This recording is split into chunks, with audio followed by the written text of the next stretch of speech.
ಶ್ರೀಮಾನ್ ವೆಂಕಟನಾಥಾರ್ಯಃ ಕವಿತಾರ್ಕಿಕಕೇಸರಿ ವೇದಾಂತಾಚಾರ್ಯवर्यो मे ಸನ್ನಿಧತ್ತಾಂ ಸದಾ ಹೃದಿ ಯೋ ನಿತ್ಯಮಚ್ಯುತಪದಾಂಬುಜಯುಗ್ಮರುಗ್ಮವ್ಯಾಮೋಹತಸ್ತರಿತರಾಣಿ ತೃಣಾಯ ಮೇನೆ ಅಸ್ಮದ್ಗುರೋರ್ಭಗವತೋಸ್ಯ ದಯೈಕಸಿಂಧೋಃ ರಾಮಾನುಜಸ್ಯ ಚರಣೌ ಶರಣಂ ಪ್ರಪದ್ಯೆ ವ್ಯಾಸಾಯ ವಿಷ್ಣುರೂಪಾಯ ವ್ಯಾಸರೂಪಾಯ ವಿಷ್ಣವೇ ನಮೋ ವೈ ಬ್ರಹ್ಮನಿಧಯೇ ವಾಸಿಷ್ಠಾಯ ನಮೋ ನಮಃ ಕೃಷ್ಣಾಯ ವಾಸುದೇವಾಯ ಹರಯೇ ಪರಮಾತ್ಮನೆ ಪ್ರಣತಕ್ಲೇಶನಾಶಾಯ ಗೋವಿಂದಾಯ ನಮೋ ನಮಃ.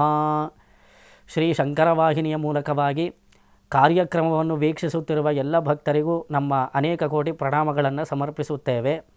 ನಾವು ಈ ಸಂಚಿಕೆಯಲ್ಲಿ ಶ್ರೀ ವಿಷ್ಣು ಸಹಸ್ರನಾಮದಲ್ಲಿ ಬರುವಂತಹ ಪ್ರತಿಯೊಂದು ಶ್ರೀನಾಮಕ್ಕೂ ಅರ್ಥವೇನು ಎಂಬುದನ್ನು ಅನುಭವಿಸುತ್ತಾ ಬರುತ್ತಿದ್ದೇವೆ.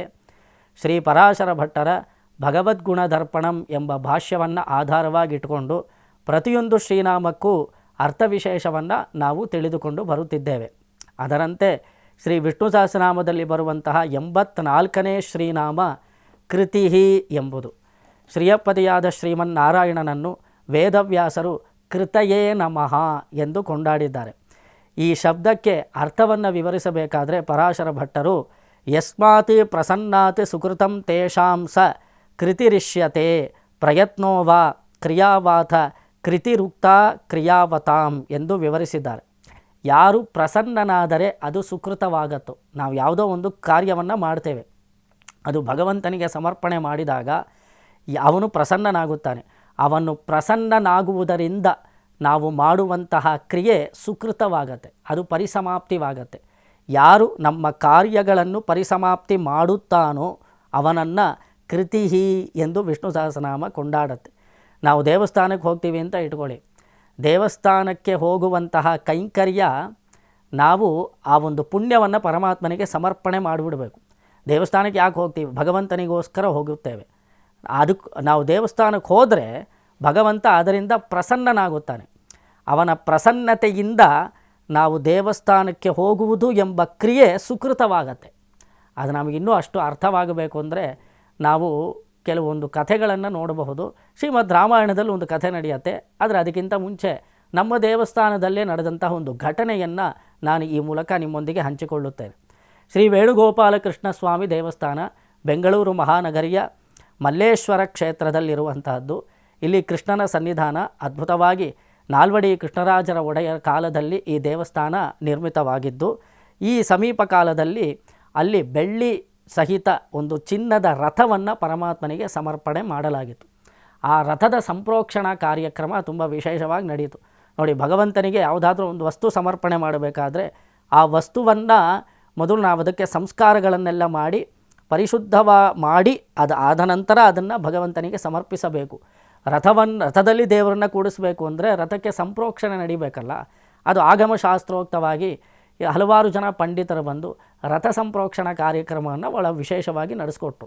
ಸಂಪ್ರೋಕ್ಷಣೆ ಮಾಡಬೇಕಾದ್ರೆ ಒಂದು ಯಾಗಶಾಲ ನಿರ್ಮಾಣ ಮಾಡ್ತಾರೆ, ಅಲ್ಲಿ ಹೋಮಕುಂಡಗಳನ್ನು ನಿರ್ಮಿಸುತ್ತಾರೆ, ಸ್ವಾಹಾಕಾರವನ್ನು ಕೊಡುವುದರ ಮೂಲಕ ಚತುಸ್ಥಾನಾರ್ಚನೆ ನಡೆಯುತ್ತೆ. ನೋಡಿ, ಕುಂಭರೂಪದಲ್ಲಿ ಪರಮಾತ್ಮನ ಆರಾಧನೆ ನಡೆಯುತ್ತೆ, ಬಿಂಬರೂಪದಲ್ಲಿ ಭಗವಂತನ ಆರಾಧನೆ ನಡೆಯುತ್ತೆ, ಅಗ್ನಿಯ ರೂಪದಲ್ಲಿ ಭಗವಂತನ ಆರಾಧನೆ ನಡೆಯುತ್ತೆ, ಮಂಡಲದ ರೂಪದಲ್ಲಿ ಭಗವಂತನ ಆರಾಧನೆಯನ್ನು ನಡೆಸಿ ಆಮೇಲೆ ಮಹಾಕುಂಭ ಪ್ರೋಕ್ಷಣೆ ಮಾಡಿ ಆ ರಥವನ್ನು ಸಿದ್ಧಪಡಿಸಿ ಅಲ್ಲಿ ಪರಮಾತ್ಮನನ್ನು ಕೂಡಿಸಿ ರಥಾರೋಹಣ ಬಹಳ ವಿಶೇಷವಾಗಿ ನಡೆಯುತ್ತೆ. ಈ ರಥ ಪ್ರತಿಷ್ಠೆ ನಡೆಯುವಂತಹ ಸಮಯದಲ್ಲಿ ಶ್ರೀ ಶ್ರೀ ಶ್ರೀ ಆಂಡವನ್ ಸ್ವಾಮಿಗಳು ಅಲ್ಲಿ ವಿಜಯ ಮಾಡಿಸಿದರು. ವರಾಹ ದೇಶಿಕನ್ ಸ್ವಾಮಿಗಳು ಭಗವಂತನಿಗೆ ಮಂಗಳಾಶಾಸನ ಮಾಡೋದಕ್ಕೋಸ್ಕರ ಆಗಮಿಸಿದರು. ಅವರು ಆಗಮಿಸಬೇಕಾದ್ರೆ ಸುಮಾರು 1 ಗಂಟೆ ಹೊತ್ತು ಅಂತ ಇಟ್ಕೊಳ್ಳಿ. ಮಧ್ಯಾಹ್ನ ತುಂಬ ಬಿಸಿಲು, ಭಕ್ತರೆಲ್ಲ ಕಾಯ್ತಾ ಇದ್ದಾರೆ. ಸ್ವಾಮಿಗಳು ಆಗಮಿಸುತ್ತಾರೆ, ಒಳಗಡೆ ಪರಮಾತ್ಮನನ್ನು ದರ್ಶನ ಮಾಡ್ತಾರೆ. ಎಲ್ಲಿ ಯಾಗಶಾಲಾ ನಿರ್ಮಿತವಾಗಿತ್ತೋ ಅಲ್ಲಿ ತುಂಬ ಬಿಸಿಲಿರುತ್ತೆ. ಅದ್ರ ಜೊತೆಗೆ ಹೋಮಕುಂಡ ಬೇರೆ ಇದೆ ನೋಡಿ. ಆ ಹೋಮಕುಂಡದ ಬಿಸಿ ಮೇಲೆ ಸೂರ್ಯನ ತಾಪ, ಈ ಎಲ್ಲ ತಾಪಮಾನ ಅಧಿಕವಾಗಿ ತುಂಬ ಶ್ರಮ ಭಕ್ತರಿಗೆಲ್ಲ. ಅದು 1 ಗಂಟೆ ಹೊತ್ತು ಅಂದರೆ ತುಂಬ ಬಿಸಿಲು, ನಡುನೆತ್ತಿಯಲ್ಲಿ ಸೂರ್ಯ ಜ್ವಲಿಸ್ತಾ ಇರ್ತಾನೆ. ಆ ಬೇಸಿಗೆ ಸಮಯ ಅದು. ಅಲ್ಲಿ ವಾಹಾಕಾರ ನಡೀತಾ ಇದೆ, ಹೋಮ ನಡೀತಲೇ ಇದೆ, ಸ್ವಾಮಿಗಳು ಕೂತಿದ್ದಾರೆ. ಅವ್ರಿಗೂ ಸ್ವಲ್ಪ ದೇಹ ಅವಕಾಶ ಕೊಡಬೇಕಲ್ಲ, ದೇಹ ತುಂಬ ಪರಿಶ್ರಮ ಇದೆ ನೋಡಿ.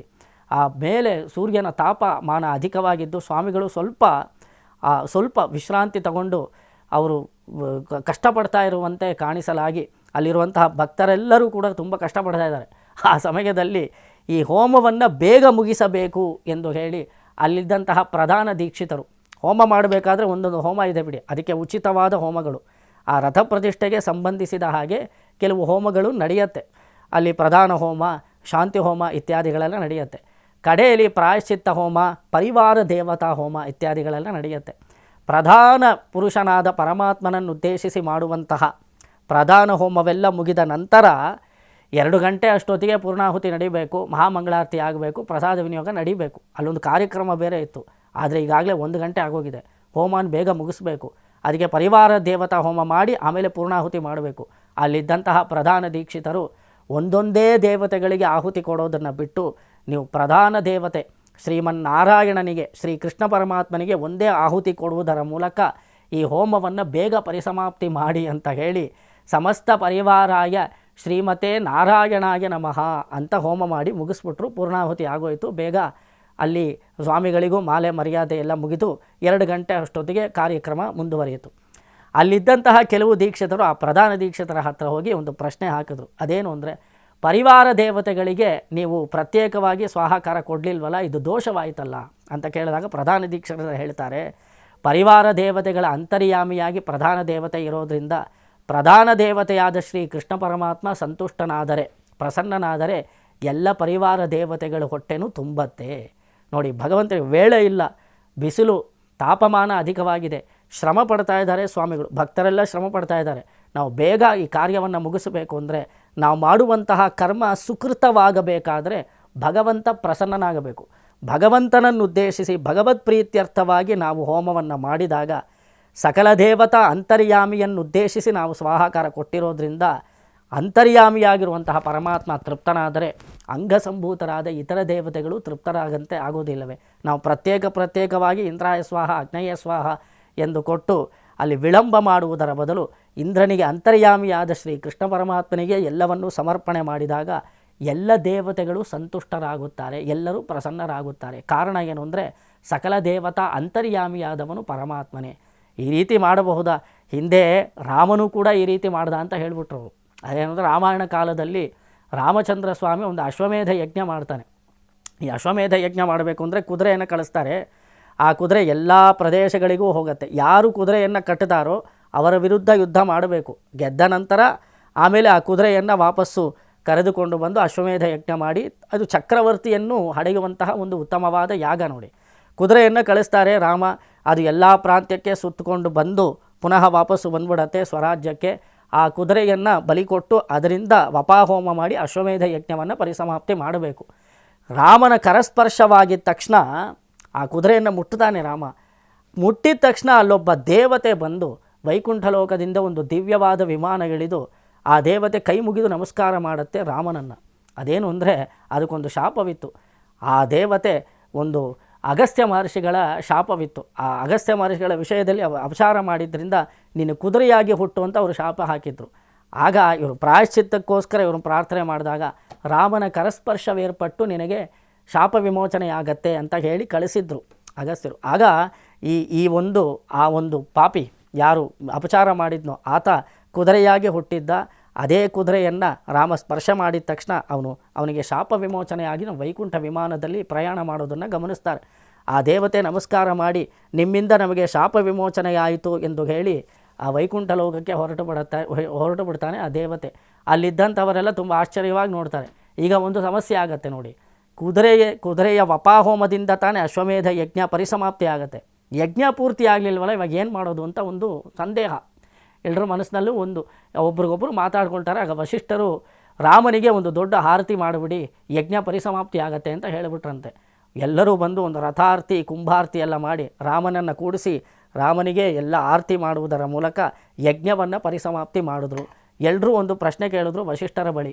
ಅದೇನು ಅಂದರೆ, ಕುದುರೆ ಅದಕ್ಕೆ ನಾವು ಅಶ್ವಮೇಧ ಯಜ್ಞ ಪರಿಸಮಾಪ್ತಿ ಆಗೋದೇ ವಪಾಹೋಮ ಮಾಡೋದ್ರಿಂದ, ನಾವಿನ್ನೂ ಕುದುರೆಯನ್ನು ಬಲಿ ಕೊಡಲೇ ಇಲ್ಲ. ಆ ಕುದುರೆ ವೈಕುಂಠಕ್ಕೆ ಹೋಗ್ಬಿಡ್ತು, ಅದು ಹೋಗಿ ಸೇರ್ಕೊಂಡ್ಬಿಡ್ತು. ಅದು ಯಜ್ಞ ಪರಿಸಮಾಪ್ತಿ ಆಗಲಿಲ್ವಲ್ಲ, ಆದರೆ ರಾಮನಿಗೆ ಆರತಿ ಮಾಡುವುದರ ಮೂಲಕ ಯಜ್ಞ ಹೇಗೆ ಸಮಾಪ್ತಿಯಾಗತ್ತೆ ಎಂದು ಕೇಳಿದಾಗ, ನೋಡು, ಕುದುರೆಯ ಅಂತರ್ಯಾಮಿಯಾದವನು ಪರಮಾತ್ಮನೇ, ಯಜ್ಞಕ್ಕೆ ಅಂತರ್ಯಾಮಿಯಾದವನು ಪರಮಾತ್ಮನೇ, ಮಾಡಿಸುವವನು ಅವನೇ, ಮಾಡಿದ ನಂತರ ಅದಕ್ಕೆ ಫಲವನ್ನು ನೀಡುವವನು ಅವನೇ. ಯಾರು ಇರೋದ್ರಿಂದ ನಾವು ಮಾಡೋದಕ್ಕೆ ಸಾಧ್ಯವಾಗತ್ತೋ ಅದು ಅವನೇ. ಎಲ್ಲವೂ ಅವನೇ ಆಗಿರೋದ್ರಿಂದ ಅವನು ಕೃತಿ ಎಂದು ಕರೆಯಲ್ಪಡುತ್ತಾನೆ. ಕೃತಿ ಅಂದರೆ ಮಾಡಿಸುವವನು ಅಂತ ಅರ್ಥ. ಸತ್ಕರ್ಮಗಳನ್ನು ಯಾರು ಮಾಡಿಸುತ್ತಾನೋ ಅವನು ಕೃತಿ. ಈ ಕರ್ಮವನ್ನು ಮಾಡಿಸ್ತಾ ಇರೋದು ಯಾರು? ಸಾಕ್ಷಾತ್ ರಾಮಚಂದ್ರ. ನಾವು ಯಾರನ್ನು ಉದ್ದೇಶಿಸಿ ಈ ಕರ್ಮವನ್ನು ಮಾಡ್ತಾ ಇದ್ದೇವೆ? ರಾಮನನ್ನು ಉದ್ದೇಶಿಸಿ. ಆಗ ಯಜ್ಞ ಸಮಾಪ್ತಿ ಎಲ್ಲಾಗತ್ತೆ ಅಂದರೆ ಯಜ್ಞಕ್ಕೆ ಅಭಿಮಾನಿ ದೇವತೆ ಯಾರು ಯಜ್ಞ ಸಂರಕ್ಷಕನಾಗಿದ್ದಾನೋ, ಯಾರು ಸಾಕ್ಷಾತ್ ಯಜ್ಞವಾಗಿದ್ದಾನೋ ಅವನೇ ನಾವು ಮಾಡಿರುವಂತಹ ಕರ್ಮಗಳನ್ನು ಸುಕರ್ಮ ಮಾಡಿಬಿಡುತ್ತಾನೆ, ಸತ್ಕರ್ಮ ಮಾಡಿಬಿಡುತ್ತಾನೆ ಆದರೆ ಅವನು ಪ್ರಸನ್ನನಾಗಿರಬೇಕು. ನಾವು ಆರತಿ ಮಾಡುವುದರ ಮೂಲಕ ರಾಮ ಪ್ರಸನ್ನನಾಗಿದ್ದಾನೆ. ನಾವು ಮಾಡುವಂತಹ ಕರ್ಮವನ್ನು ಸತ್ಕರ್ಮವಾಗಿ ಅವನು ಬದಲಾಯಿಸಿ ಬಿಡುತ್ತಾನೆ ರಾಮಚಂದ್ರ. ಆದ್ದರಿಂದ ಅವನು ತೃಪ್ತನಾಗಿರಬೇಕು. ಅವನನ್ನು ಉದ್ದೇಶಿಸಿ ನಾವು ಕರ್ಮಗಳನ್ನು ಆಚರಿಸಬೇಕು ಎಂದು ವಸಿಷ್ಠರು ಹೇಳ್ತಾರೆ. ಇದೇ ಕಥೆಯನ್ನು ಅವರು ಹೇಳಿದ್ರು.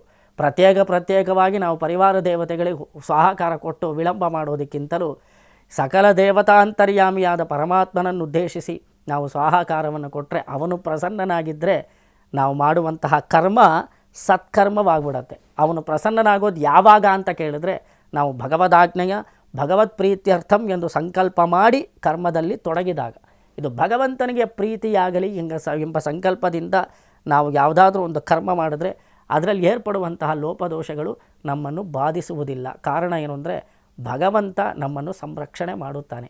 ಮಾಡಿಸೋನು ಅವನೇ, ಕರ್ಮವನ್ನು ಮಾಡಿಸುವವನು ಅವನೇ ಆದ ಕಾರಣ, ಆ ಮಾಡಿದ ಕರ್ಮಕ್ಕೆ ಫಲವನ್ನು ನೀಡುವವನು ಅವನೇ ಆದ ಕಾರಣ ವಿಷ್ಣು ಸಹಸ್ರನಾಮ ಪರಮಾತ್ಮನನ್ನು ಕೃತಿ ಎಂದು ಕೊಂಡಾಡಿದ. ಶ್ರೀಮತೆ ರಾಮಾನುಜಾಯ ನಮಃ.